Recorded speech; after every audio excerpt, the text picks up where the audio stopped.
Bueno, tenemos con nosotros a Leonardo Bermejo, que es ingeniero de telecomunicaciones, pero hoy no nos va a hablar de las ondas electromagnéticas de los móviles, que podría hablarnos pues, seguramente, pero en otra ocasión. Bien, bueno, Leonardo tiene una larga trayectoria profesional, digamos, principalmente centrado en el campo de la banda ancha, me parece que es. Tiene la medalla del mérito militar porque colaboró y por su aportación a la modernización de los sistemas de telecomunicaciones del ejército español. Entonces, con ocasión de eso, le concedieron la medalla del mérito militar. Bien, es curioso, en el mundo de la ingeniería, y Leonardo no es una excepción, de que tienen un alma humanista. Y aquí se ve que un ingeniero lleva tiempo dando charlas sobre la historia de España, principalmente del siglo XIX, que para mí también es apasionante. O sea, yo creo que es lo que ha marcado, digamos, la historia actual de España. Y bueno, como fruto de todas las conferencias que ha venido dando Leonardo, ha publicado un libro que se llama España 1807-1833, una revolución frustrada. Es cierto que esos años fueron fundamentales para la historia de España. O sea, me parece un libro muy interesante. Bien, como miembro de la agrupación socialista del Partido Socialista Obrero Español de aquí de Retiro, organizó un ciclo de conferencias en esta misma sala del Centro Sociocultural Clara Campoamor, y hace, pues, parece ser que hace 3 o 4 años. Eso. Y bueno, y nada más, pues te paso la palabra. Adelante, que esta es tu casa, esta es nuestra casa, o eso es lo que nos gustaría que fuera. Que es, muchas gracias. Muchas gracias.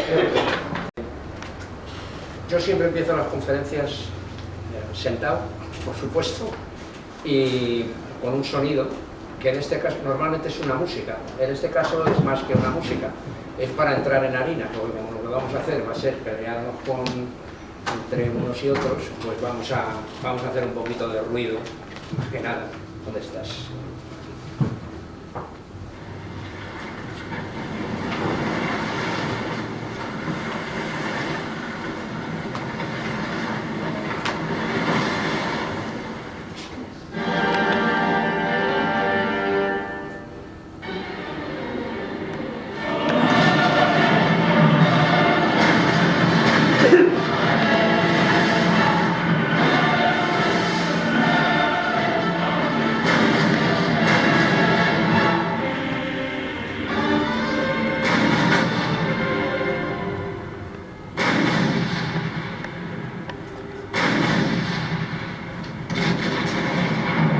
Os hacen una idea de que hoy lo que vamos a andar es por esos mares del Pacífico dándonos caña con Chile y Perú, pero todo ello está rodeado de una serie de circunstancias, como siempre, ¿no? La guerra de España contra estos dos países a mediados del siglo XIX bueno, cuando me caliente lo dejaré porque la guerra de España entre Perú y Chile, contra el Perú y Chile a mediados del siglo XIX, es un episodio muy desconocido por el pueblo español, y ya veréis a lo largo de la conferencia por qué. Un conflicto que para muchos en España se emprendió para demostrar el poderío y lavar el honor de haber perdido las colonias y tal, en fin, lo de siempre, ¿no? Bueno, algo de eso había. Es cierto que había algunas cosas que España podía reivindicar a las colonias independizadas, ¿no? Para otros es un conflicto totalmente absurdo, iniciado por las autoridades, por los que dirigían el país, para involucrarse en un incidente menor que sucedió en Perú, al norte de Perú, y se involucraron en él, pues no sabemos si porque estaban deseando o porque se usó como justificación cuando los objetivos eran realmente, en principio, pacíficos, ¿no?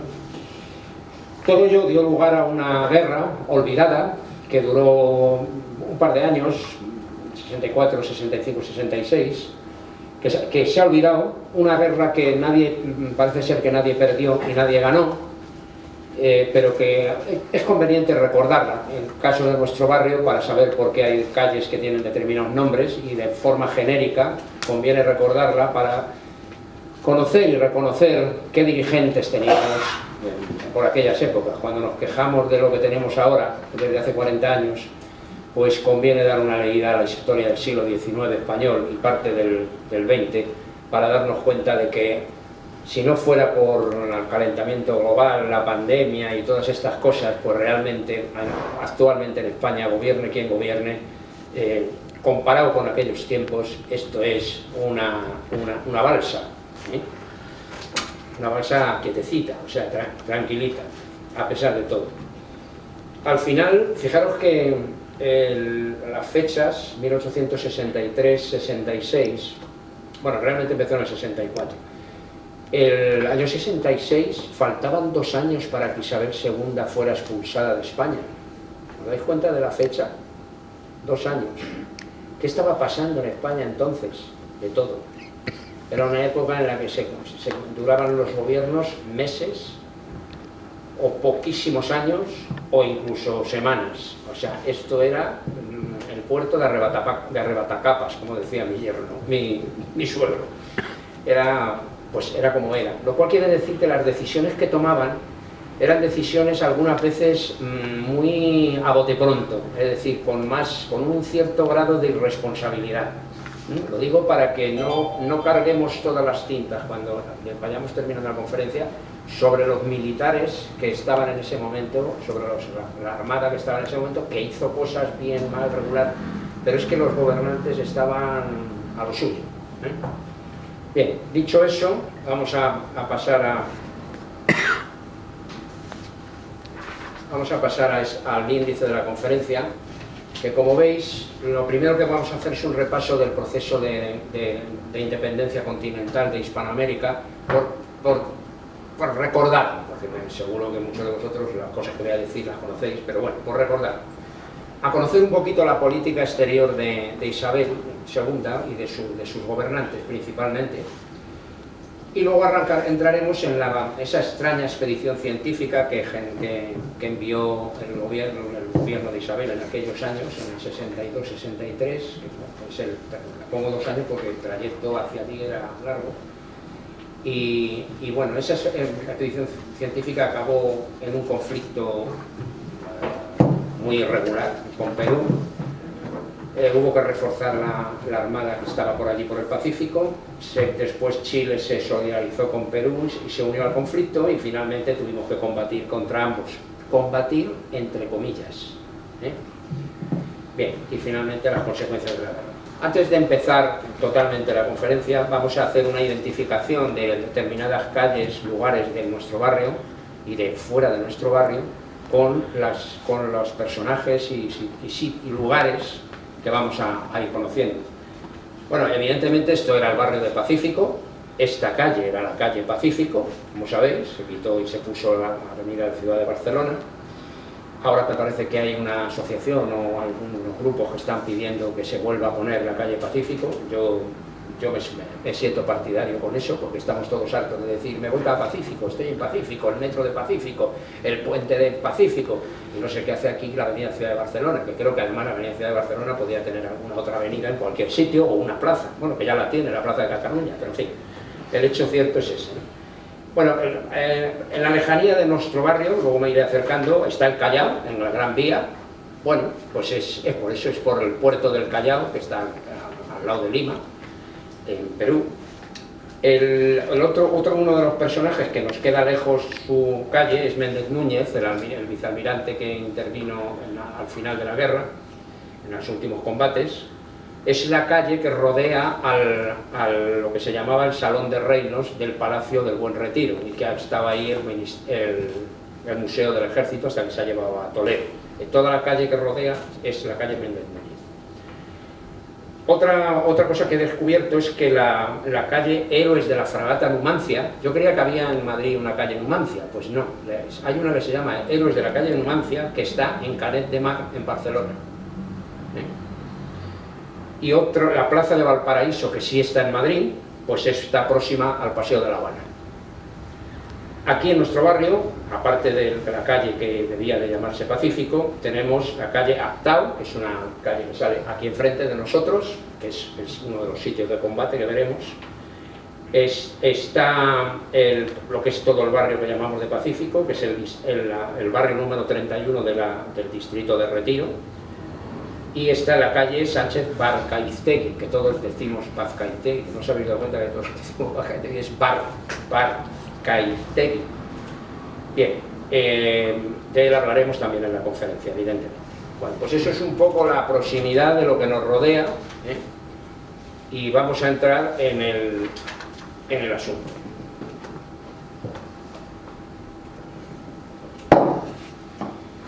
Los procesos de independencia continental, fijaros que la fecha, 1809-1826, en ella lo que está sucediendo en España es la guerra de la independencia española, en primer lugar, que acaba en el 14, después el reinado de Fernando VII, que comienza en el 14, la revolución liberal o el trienio liberal que se produce del año 20 al 23, y la década ominosa o desastrosa, como se quiera llamar, de Fernando VII, que dura hasta el año 33, que es cuando fallece este nefasto rey.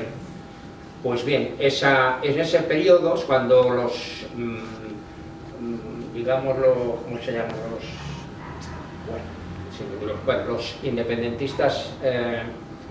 independentistas americanos, que en realidad son una burguesía terrateniente, muchos de ellos los que lo dirigen, muchos de ellos españoles o descendientes de españoles o directamente españoles, criollos, perdón, muchos de ellos criollos, como sabéis, son mezcla.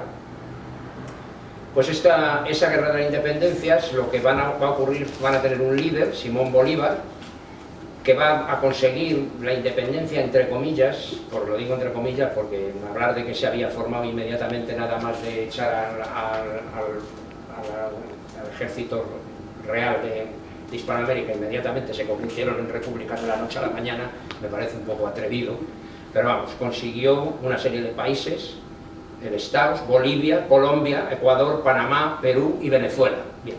Pero realmente el incidente que hace definitivamente que desaparezca el contingente militar directamente español, realista, que como lo llamaban ellos, el incidente o la batalla que acaba con ese poder militar es en el año 24, la batalla de Ayacucho, entre cuyos combatientes el que dirige las tropas de independencia es Antonio José de Sucre, que era el segundo de Bolívar, es el que lo dirige, y dentro de las tropas españolas pues estaban personajes tan poco relevantes como Zumalacárregui y Espartero, y otros muchos más que después se encontrarán en España en las guerras carlistas como enemigos. Pero en ese momento, pues claro, pertenecían al ejército español. De cualquier manera, la renuncia definitiva a la soberanía de Hispanoamérica, España lo abandona prácticamente en el año 36. A unas nuevas naciones las reconoce, a otras no. Con Perú, a Perú no lo reconoce, lo único que reconoce es que tienen una deuda económica a empresarios españoles por el tema de la independencia, y con Chile sí termina con unas ciertas relaciones diplomáticas, o sea que ha logrado su independencia sin tener un especial choque con España, ¿no?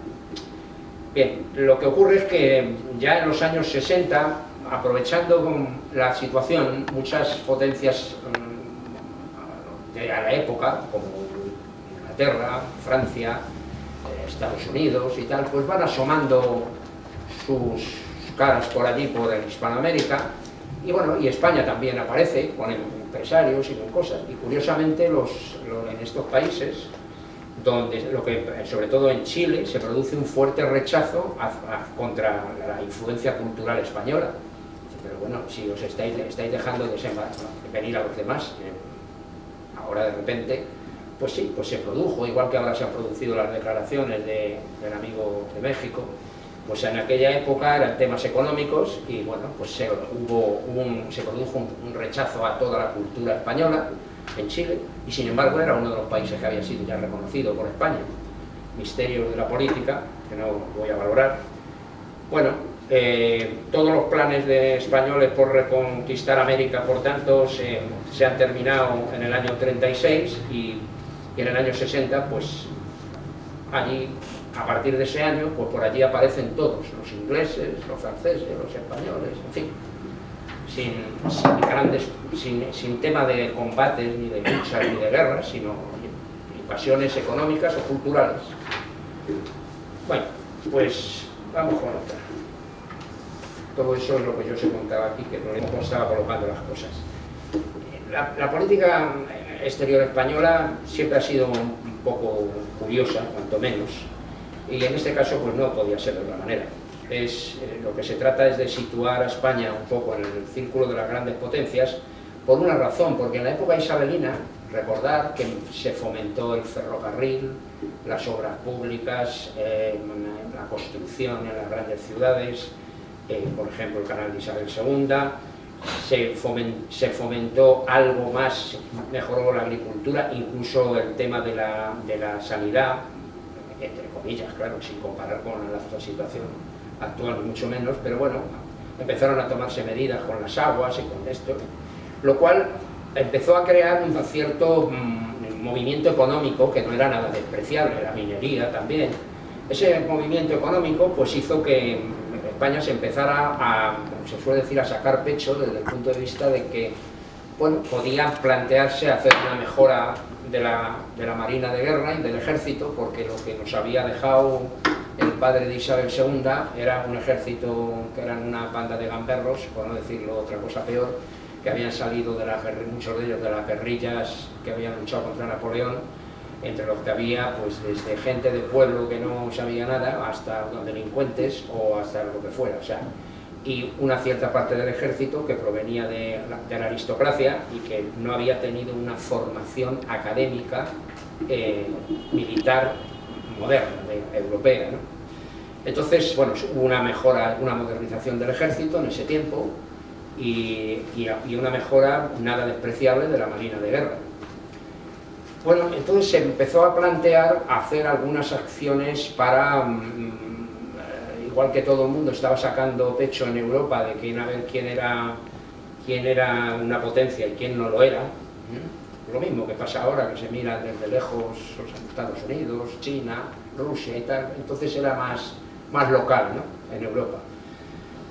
Y bueno, pues los gobiernos de la Unión Liberal, que estuvo promovida fundamentalmente por el general O'Donnell y algunos liberales, digamos, moderados políticamente, lo que sería una cosa intermedia hoy día, pues se sienten fuertes para tratar de recuperar de alguna manera pasadas glorias.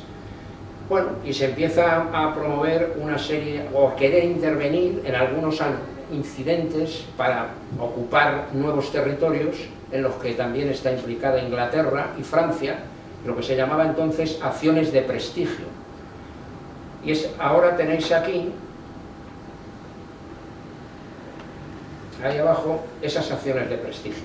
Del año 59 al 60, hay un conflicto con Marruecos porque se han producido problemas fronterizos, como de costumbre, y ese conflicto se va a saldar fundamentalmente en una batalla en Castillejos, en la que interviene el propio O'Donnell y el general Prim, y finalmente, porque esos incidentes afectan a Ceuta y a Melilla, y bueno, finalmente se soluciona y el ejército dirigido por O'Donnell y Prim consiguen estabilizar todo el territorio de Ceuta y de Melilla, y el sultán de Marruecos tiene que indemnizar económicamente por los incidentes que han provocado. Bueno, y ahí se quedó. Entre el 58 y el 62 hay una expedición franco-española a Cochinchina.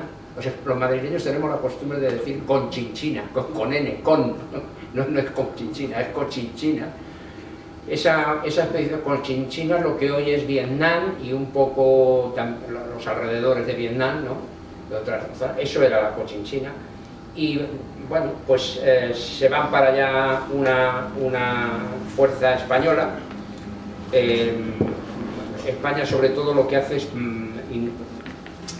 facilitarle a la marina francesa el atraque en las islas Filipinas para recargar de carbón y de lo que fuera, ¿no?, de comida, etc. Le facilita a las islas Filipinas para esa invasión, pero bueno, también interviene militarmente, pero poco, porque enseguida se da cuenta de que Francia, una vez que ocupa Saigón, Francia está dispuesta a quedarse allí definitivamente, y el ejército español toma la decisión, el gobierno, vamos, de retirarse La siguiente acción de prestigio es en el año 61-62, fijaros que ya estamos al borde del 63, donde vamos a empezar con lo nuestro.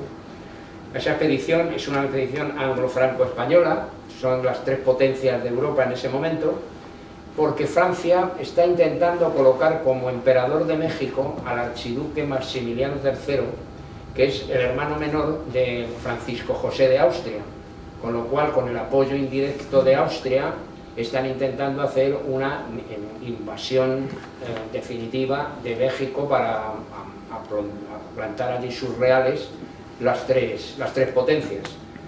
Pero el general Prim se da cuenta cuando está allí de que allí no hay reparto, que Francia está dispuesta a poner a Maximiliano de emperador, las tropas francesas han dicho esto es nuestro y aquí no pinta nadie más que nosotros. Bueno, al final acabarán entrando en una guerra con México y acabarán fusilándole, como ya sabéis. Pero el hecho cierto es que el general Prim, en cuanto empezó a olerse que iban de comparsas, tomó la decisión, sin consultar a Madrid, de volverse y de retirarse de allí, volver con los barcos que fueran, se largó de México. Cuando llegó a España, por supuesto, empezaron a ponerle a parir, porque Prim, como era un liberal progresista, un tío moderno que pretendía en España arreglar el tema de la enseñanza, el liberalismo económico apoyado en una clase media burguesa que desplazara a la aristocracia y a la iglesia. En fin, Prim era un enemigo, tenía demasiados enemigos, por decirlo de alguna manera. Y bueno, pues me pusieron de vuelta y media. Fue la reina, Isabel II, y el general, me parece que fue el general Serrano, creo que sí, que fueron los que salieron en su defensa y se salvó de que siguiera el asunto mal para él. Pero bueno, no dejó de ser otro fiasco porque no fuimos allí para nada.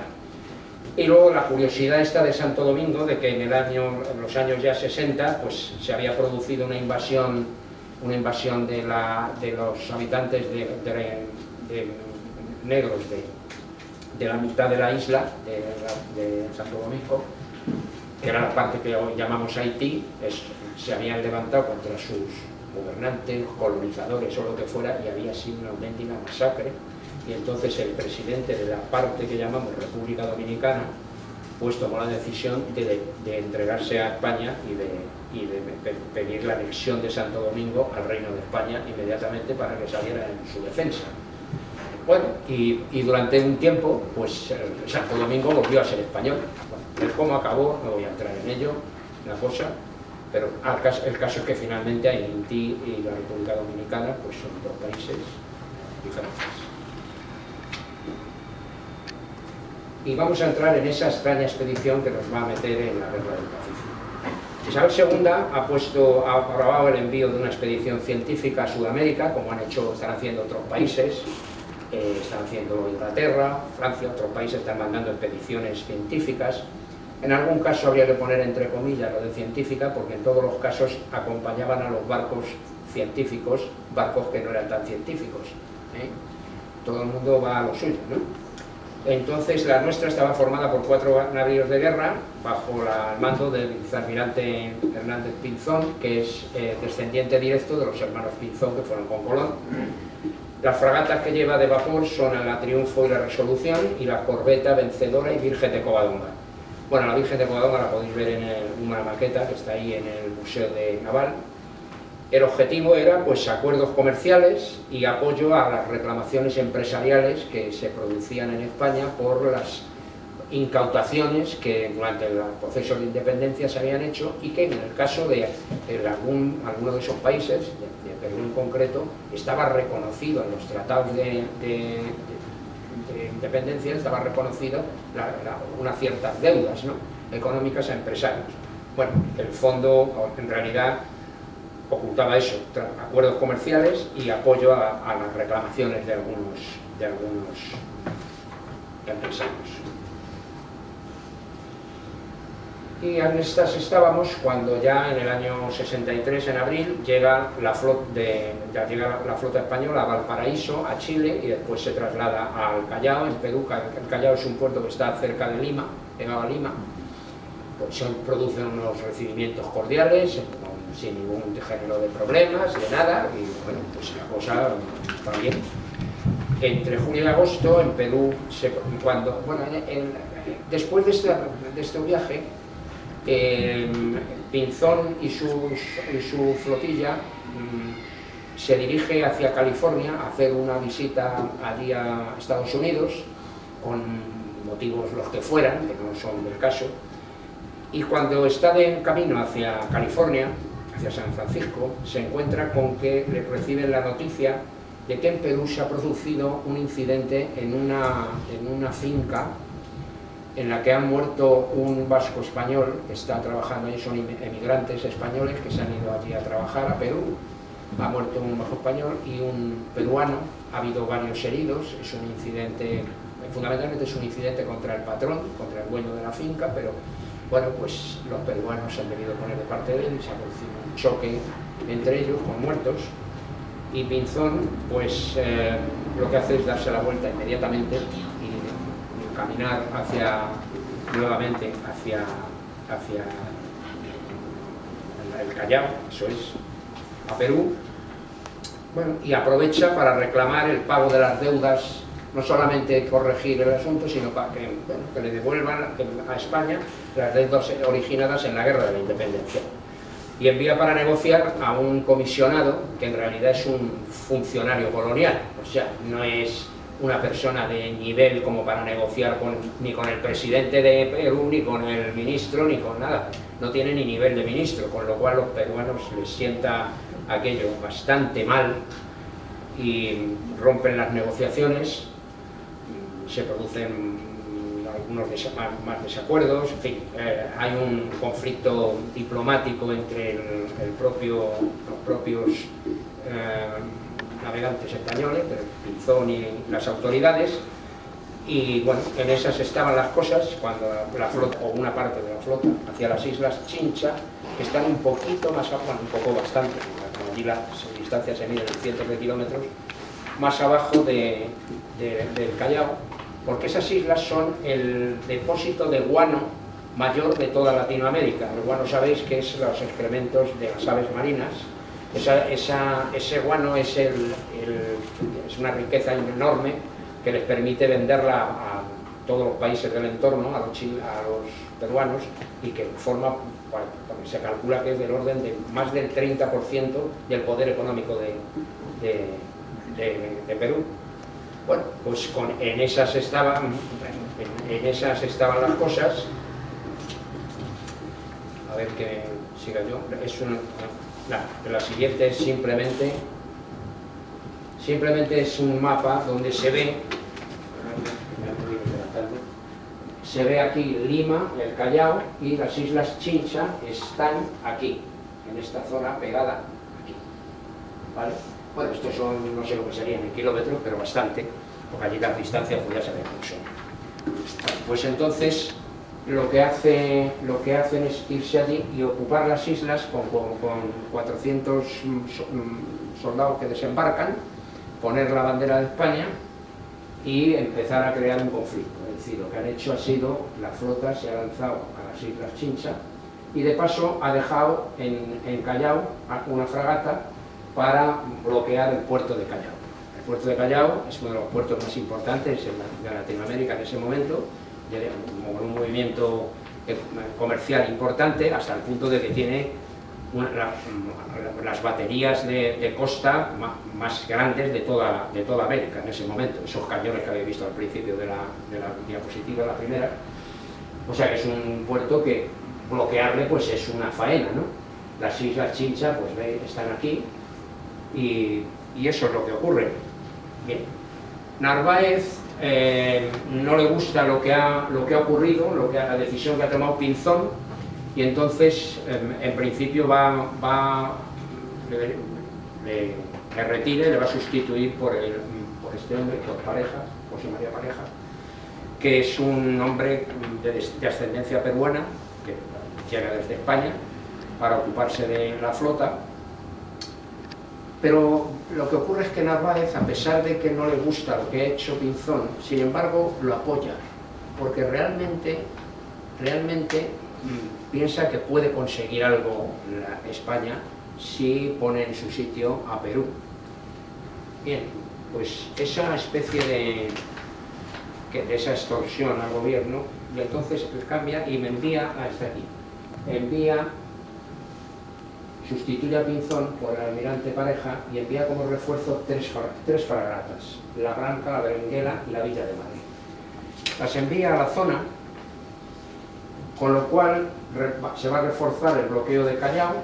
Lo de las Islas Chincha se negociará poco tiempo después y se acabarán devolviendo, pero bueno, de momento se queda en el poder español. El almirante Pareja llega en el 64. Este hombre es de ascendencia peruana y a su padre, a Narváez no se le ocurre mandar más que a este, que la cosa, uno que vaya calentito para allá. Este hombre ha matado a su padre en la guerra de la independencia peruana y tiene una especial animadversión contra el proceso independentista de Perú y contra sus dirigentes. Bueno, pues este es el pollo que manda para allá. El Congreso de Perú, poco tiempo después, bueno, Pareja parece que ha entrado con buen pie porque ha firmado un tratado con el general peruano Vivanco, que está apoyado por el presidente de Perú, que es este señor que hay aquí, Juan Antonio Pecet, por el que se satisfacen parte de las demandas españolas de reintegro económico y se van a devolver las Islas Chincha. Entonces, pues hombre, dice, pues ya ves, este hombre que a su padre le mataron y tal, parece que empieza con buen pie y tal. Bueno, pues resulta que el tratado es desautorizado. Este caballero que hay aquí, Ignacio Prado, que es uno de los primeros golpistas militares de Sudamérica, se empieza a hacer ya famoso por exaltar al patriotismo, provoca una reacción nacionalista, con la propaganda consiguiente que todos sabemos que esto conlleva, y finalmente da un hermosísimo golpe de Estado, que se produce incluso una pequeña guerra civil en el propio Perú. Los españoles, Pareja y los barcos están ahí quietos, a la espera de ver qué ocurre, y finalmente este caballero depone al presidente Juan Antonio Pecet con el golpe de Estado, y ocurrirá pues lo que va a ocurrir. Para reforzar su posición en el Pacífico, a la vista de lo que está ocurriendo, porque claro, el tratado ese que ha firmado Pareja, y eso se lo tiran abajo, el Pardo, no quiere saber nada, y el enfrentamiento con España está otra vez abierto, totalmente. A la vista de los informes, en la zona del Pacífico, pues se envía la fragata blindada Numancia. La Numancia es en ese momento una de las naves más fuertes que hay en el mundo, más contundente, digamos, porque ha unido a ser una fragata con velas y con maquinaria de vapor, ha metido un blindaje, que todavía no hay muchos barcos blindados en aquella época. Lo único que tiene es un problema, que tiene que atravesar el Atlántico. Y ya ha habido experimentos de la escuadra francesa de una fragata blindadas atravesar un océano, y les ha costado caro, porque claro, el aumento de peso de estos barcos, en una marejada fuerte en alta mar, en un océano, en aquella época los barcos no tenían un diseño especialmente preparado con ese peso, por el metal, lo que podría ocurrir en una borrasca. Entonces ya habían tenido problemas los caballeros franceses, los marinos franceses, y entonces pues había miedo de que ocurriera algo, pero aún así se manda la Numancia para allá y ya vamos a ver qué pasa. Con el capitán Méndez Núñez es un viaje que pues dejaba lo peor, pero bueno, no pasó de ahí. El conflicto de España empieza a alarmar a los otros países de la zona, porque claro, eso de que hayan venido más fragatas normales, y además la Numancia, que es famosa, pues no huele bien a esos países, y entonces Ecuador, Bolivia, Ecuador y Chile pues se preparan para pedir explicaciones, o sea, para apoyar a Perú y a Chile, y pero el gobierno español va a pedir explicaciones a Chile por una razón, porque los chilenos que todavía no están embarcados en el follón, lo que está ocurriendo en Chile es que voluntarios chilenos se han apuntado para ir a combatir en el posible conflicto contra España. Chile, además, que sabéis que está en la línea de occidente de Hispanoamérica, está debajo de Perú, Entonces Chile lo que está haciendo es que no está dejando a las fragatas y a los barcos españoles cargar de carbón. En la cortesía de la marina de un país con el que no estás en conflicto, pues tienes que suministrar combustible y alimentos. Bueno, pues los chilenos se niegan, con lo cual entre esas dos cosas, unida a una campaña de prensa de esas bonitas que se montan en los nacionalismos, pues empiezan la cosa a calentarse, con lo cual da la sensación de que España se va a tener que enfrentar a 4 países. Bueno, realmente se va a enfrentar a Perú y Chile, porque Ecuador y Bolivia no tienen una fuerza naval de ningún nivel, y entonces lo único que van a hacer es aportar, si acaso, tropas y ayuda, apoyo logístico, por decirlo de alguna manera, en terminología militar. Pero la cosa se está poniendo calentita. El almirante Pareja parte en ese momento con 4 fragatas hacia Valparaíso para pedir explicaciones por este asunto, de estos 3 asuntos, de por qué Chile se está enredando con España cuando no ha pasado nada. Y mientras tanto la Numancia va a hacer el bloqueo, va a continuar con el bloqueo del puerto del Perú, del Callao, porque claro, la Numancia tiene, además de blindada, tiene una artillería y es capaz de soportar la artillería que hay en el puerto del Callao, que no es ninguna tontería. ¿Sí? Pues eso es el siguiente paso. Bueno, el almirante Pareja llega a Valparaíso, que era a donde trataba de ir en el 65, a bordo del Villa de Madrid, para entablar negociaciones y pedir explicaciones a los chilenos, para, como dice, para restablecer el honor español, según él, exigiendo además que el pabellón español sea saludado con una salva de honor de los 21 cañonazos reglamentarios.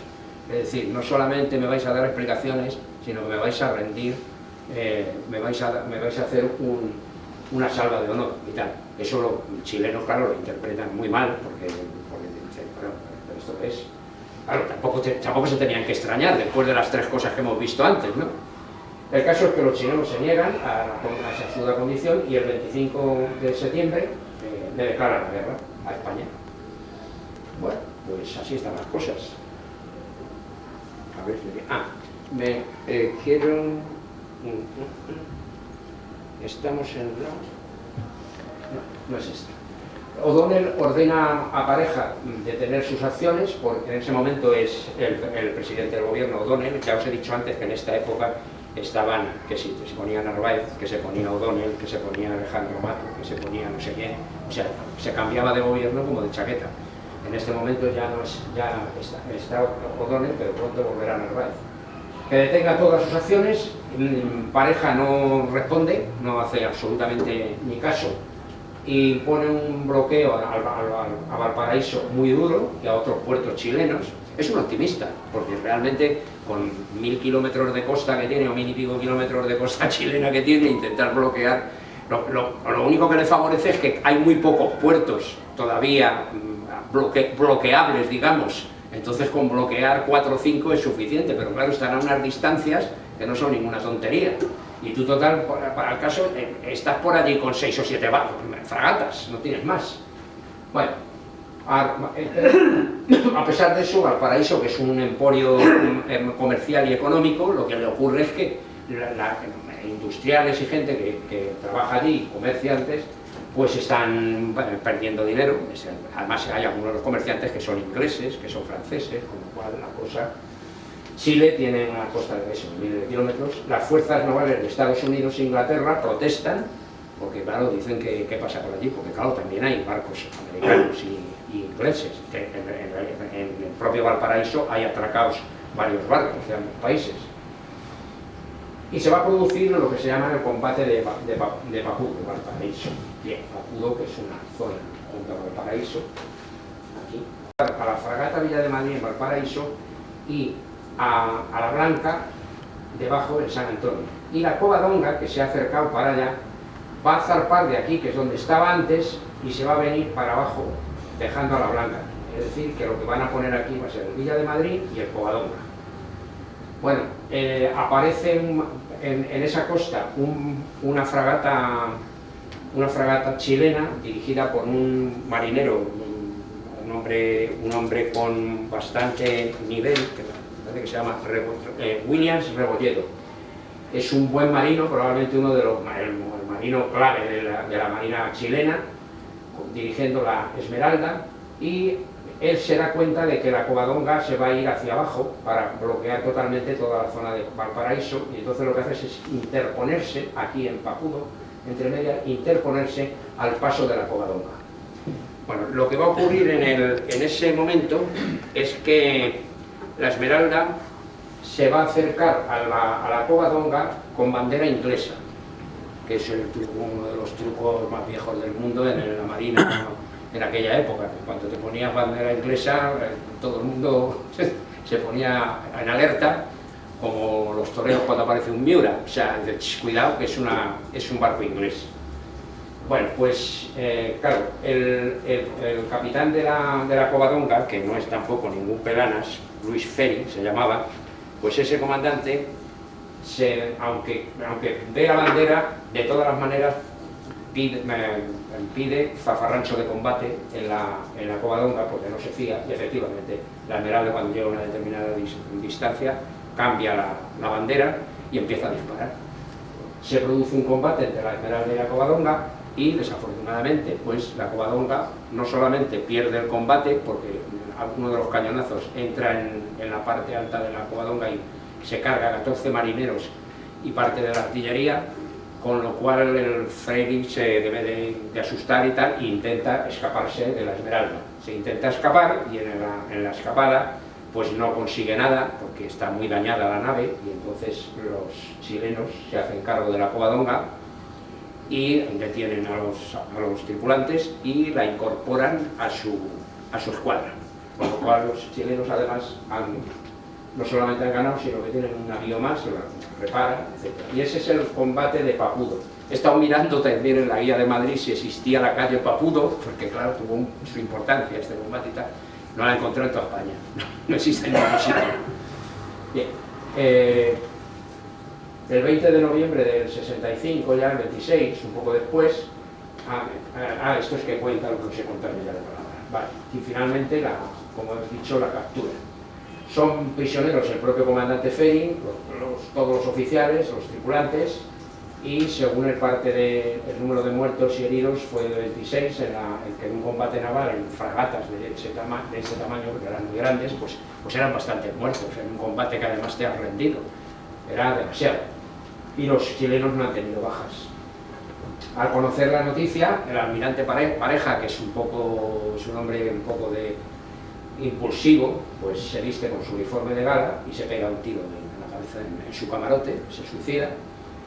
Ese suicidio supone que inmediatamente el Castro Méndez Núñez se convierte en vicealmirante y asume el mando de toda la armada española en el Pacífico. El presidente de Perú, Ignacio Prado, el del golpe de Estado, pues aprovechando que Pisuerga pasa por Valladolid, se solidariza inmediatamente con Chile y declara la guerra a España el 14 de enero del 66, con lo cual ya tenemos el festejo montado, del todo. Las noticias además son alarmantes porque Perú ha comprado 2 naves a los ingleses, que encantados de la vida se las fabrican deprisa y corriendo.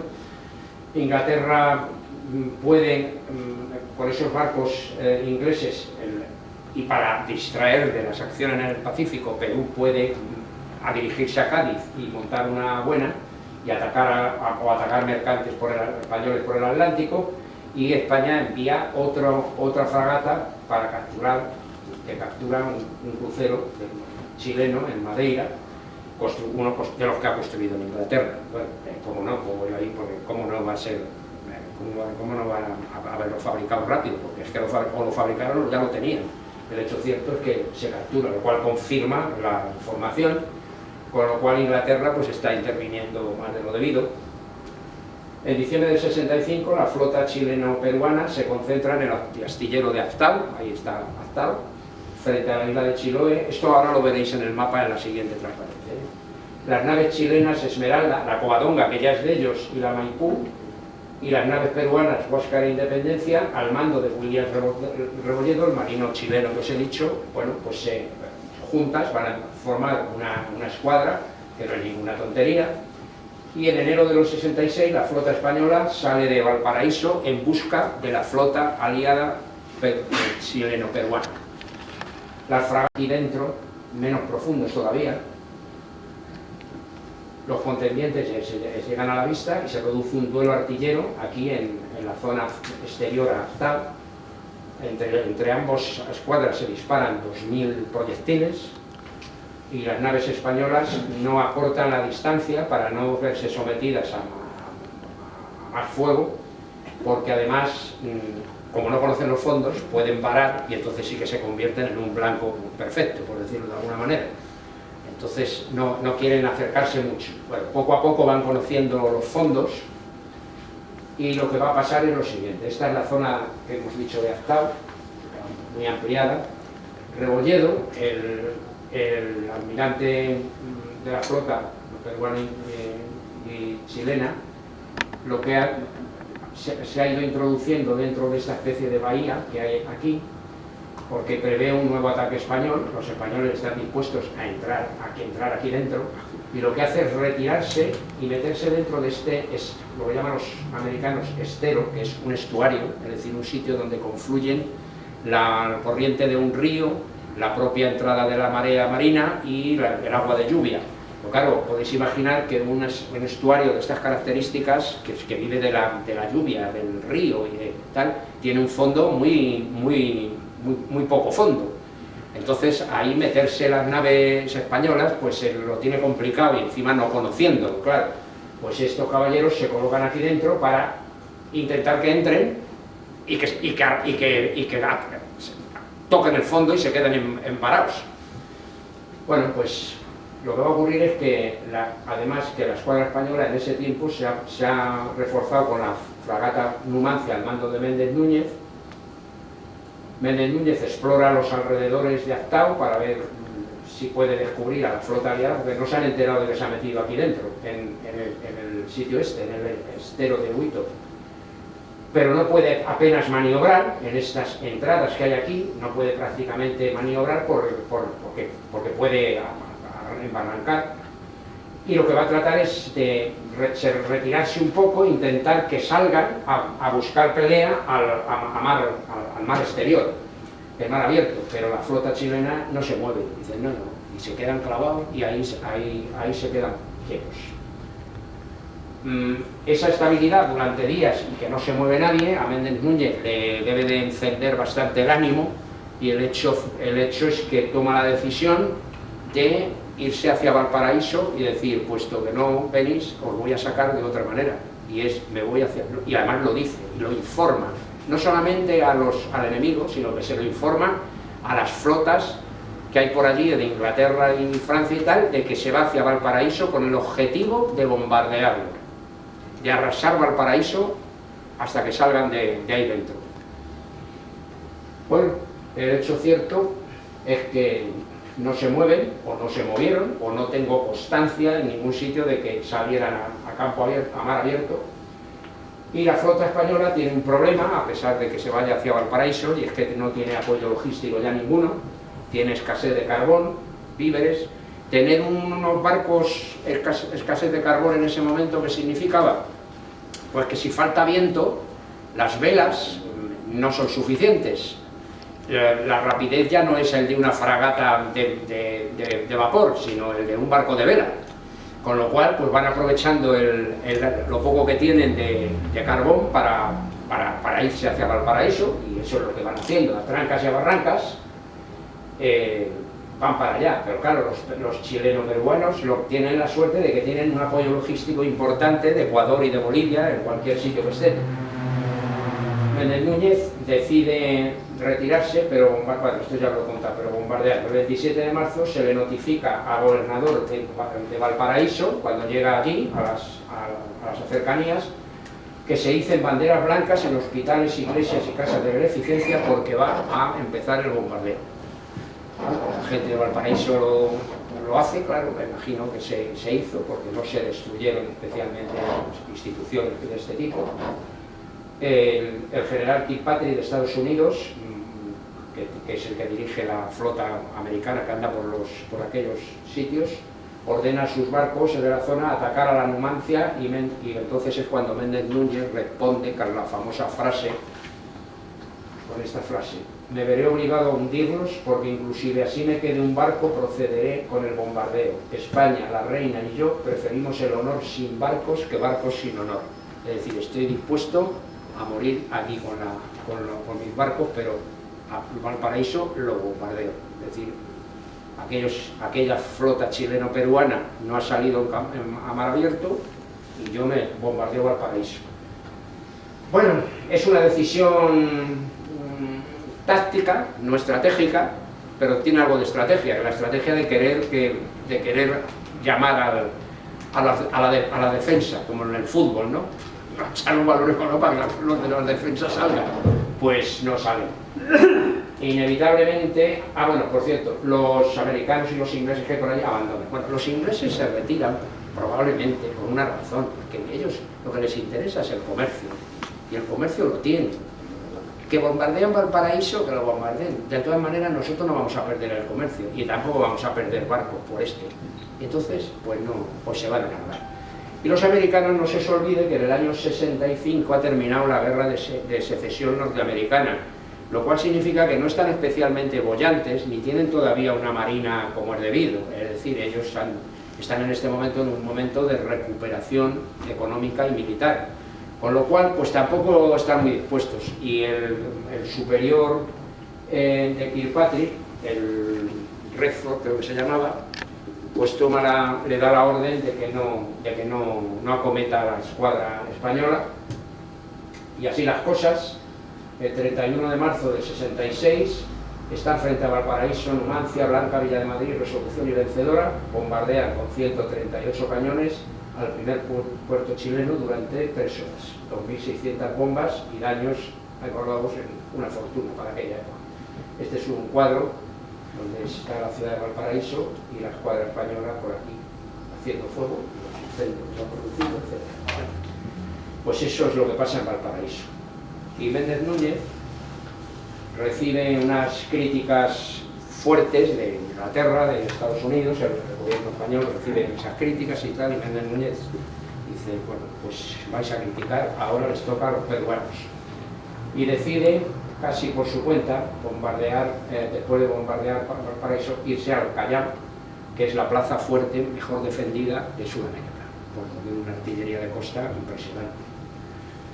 El 2 de mayo del 66, Núñez se llega a Valparaíso, al Callao,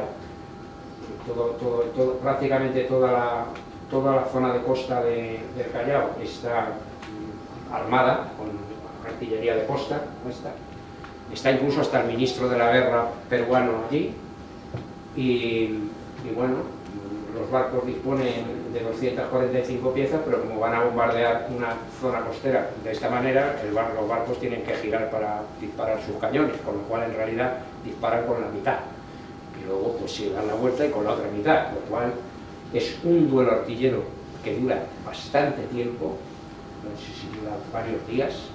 El hecho cierto es que se destruye prácticamente toda la artillería de costa, completamente. Bueno, está puesta ahí la defensa, se prepara. Defensa del Callao, fijaros, 96 cañones, 8 piezas de 500 libras y 7 de 300. Vamos a ver, una pieza de un barco tenían 40, 50 libras, con mucho, algunos en aquella época. Y estos son unos bicharracos los cañones que, como te vengan bien, de hecho el Numancia sufre desperfectos a pesar de su blindaje. O sea, no es ninguna tontería, la batalla fue tremenda. Y bueno, ¿qué es lo que pasa? Pues que después de 6 horas de enfrentamiento duro, aunque duró varios días, pero el momento peor fueron varias horas, solo 3 piezas peruanas siguen disparando, la torre de defensa ha sido destruida, ha muerto el ministro de la guerra peruano, y en el lado español sufren daños todos. La Almansa, que va dirigida por Sánchez Paz-Caritegui, por nuestro amigo de la calle, con 43 marinos muertos y 157 heridos, entre ellos Méndez Núñez. Este cuadro de Muñoz de Gren se ve el momento en que Méndez Núñez es herido, está aquí arriba, está recogiendo, Las bajas peruanas son desconocidas, no se sabe. El caso es que la flota española parte de Perú y Chile. Definitivamente los mandos de la escuadra dan por terminado el asunto porque consideran que ya han hecho bastante daño al enemigo y se retiran. Y bueno, lo tienen además fácil porque una parte de la escuadra se va pasa por abajo de Sudamérica, camino de España, y la otra se dirige a Manila para repostar, y me imagino que harían el viaje prácticamente con las velas, porque no creo que les quedara mucho, y se dirige hacia Manila para repostar, y en Manila son recibidos como héroes, porque ya se encargaría la publicidad como héroes por la gran victoria y tal.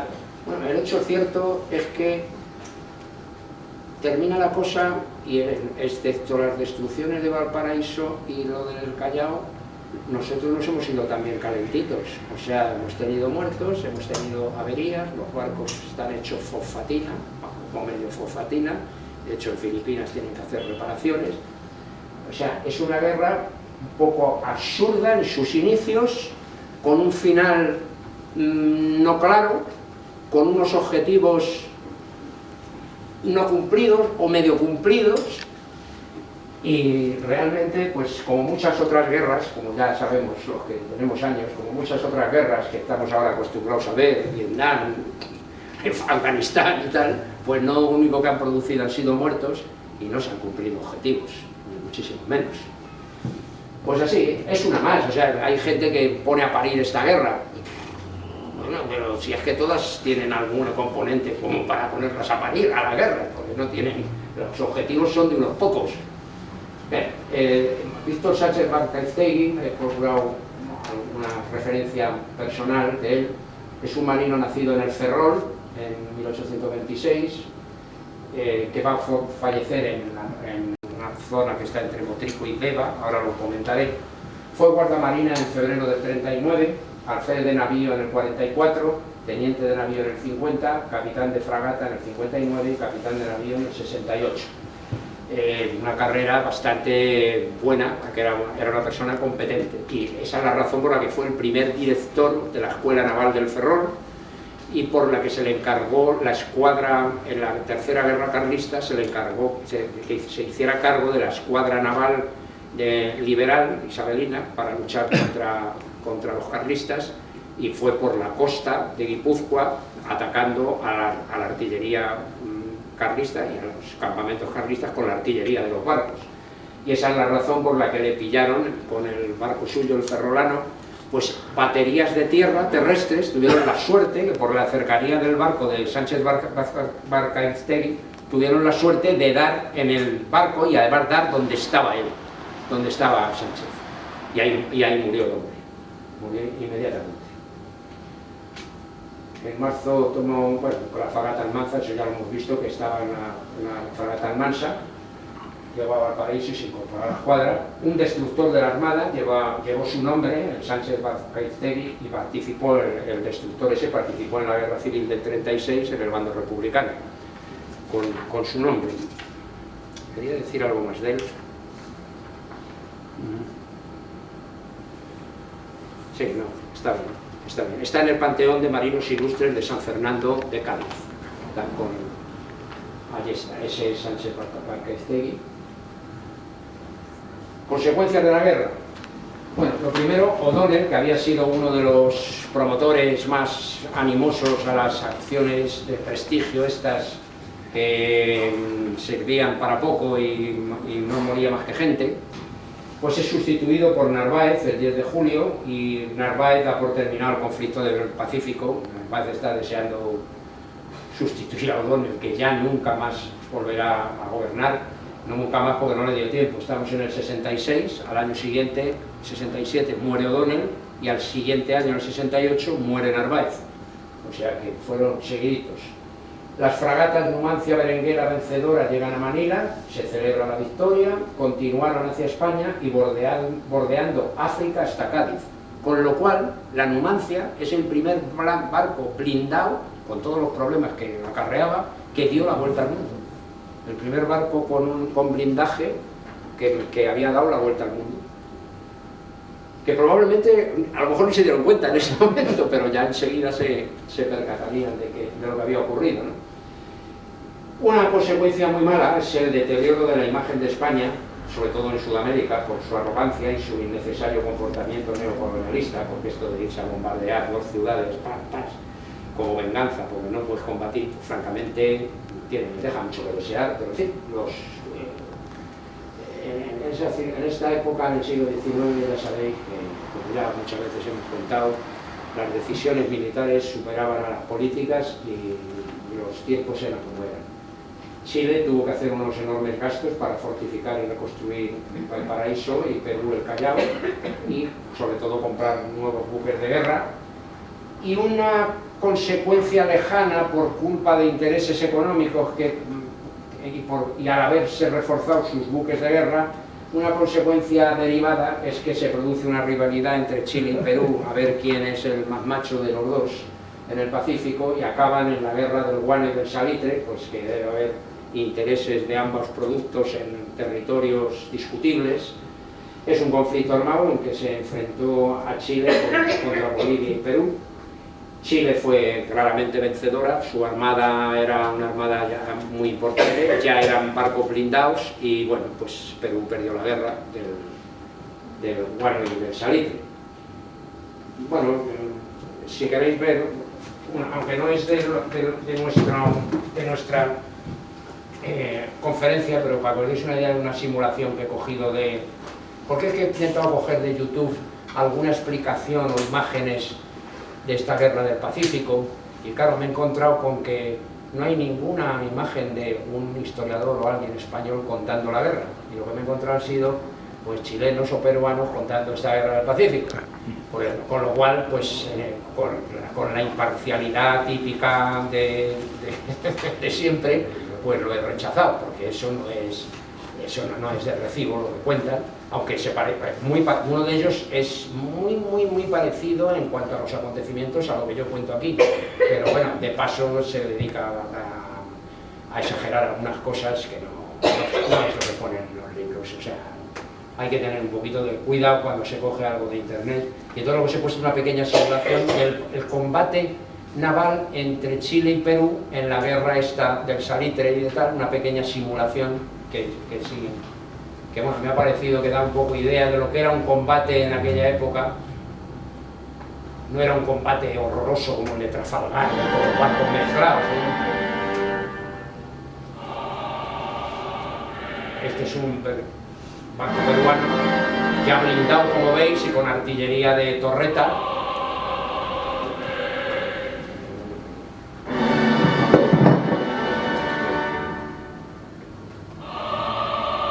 Ya tienen artillería arriba, lo cual significa que pueden mover los cañones, no están en el lateral, eso es muy importante.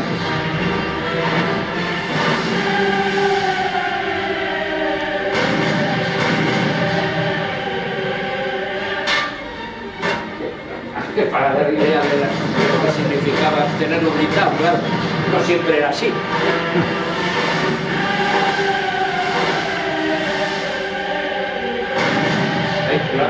Estos, en lugar de tener la torreta arriba, lo que tenían los cañones lateralizados, pero con disparo frontal.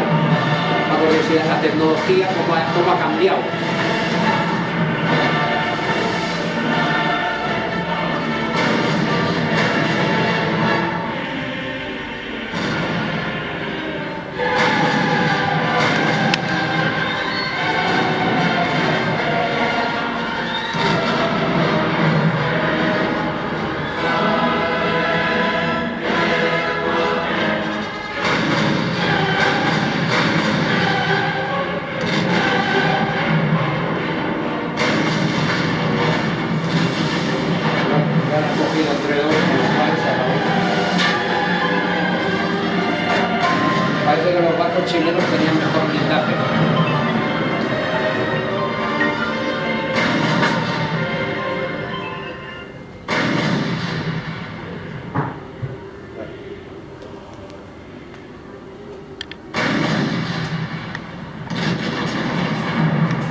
Bueno, y ahí acaba todo.